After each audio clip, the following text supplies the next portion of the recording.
கண்டென்ட்னு பார்த்தீங்கன்னா, ஜனநாயகம் 1 இயராக வந்து வெயிட் பண்ணி எல்லாரும் வந்து படத்தை பார்க்கலான்னு சொல்லிட்டு தேட்டரில் அவ்வளோ வைப்பாக இருந்தோம்.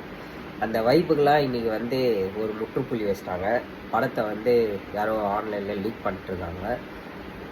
கொஞ்சம் சீன் இல்லை, ஃபுல் படத்தையும் லீக்கே பண்ணி விட்டாங்க. ஸோ யார் எவ்வளோ கனவுகள்லையும் எவ்வளோ டிக்கெட்ஸ் வாங்கி ஃபஸ்ட் லைனில் நிற்கிறதும் ஃபஸ்ட்டு ஷோ பார்க்கறதுக்காகவே அவ்வளோ வைப்பில் இருக்கும். நிறைய வேலையெல்லாம் விட்டுட்டு வந்து யாருக்காக, நம்ம தளபதிக்காக தான் நம்ம வந்து லீவெல்லாம் போட்டு நம்ம வேலையெல்லாம் விட்டு வந்து படத்தை பார்க்கலான்னு சொல்லிட்டு அவளோட வெயிட் பண்ணிகிட்டு இருந்தா இந்த மாதிரி படத்தை லீக் பண்ணி நம்மளை வந்து ரொம்ப டிசப்பாயிண்டடாக ஆக்கி விட்டாங்க. என்ன நடந்தால் என்ன பண்ணுறது, எல்லாம் நன்மைக்குன்னு சொல்லிட்டு போயிட வேண்டியதுதான். தளபதி சொன்ன மாதிரி தான் எல்லாத்தையும் வந்து பார்த்துக்கலாம் அப்படின்னு சொல்லிட்டு கிளம்பிட்டே இருக்க வேண்டியதுதான். நம்ம வேலையை கரெக்டாக பார்த்துட்டு போயிட்டே இருப்போம். எல்லாரும் அவங்களோட கான்ஃபிடென்ட்டை விடாதீங்க.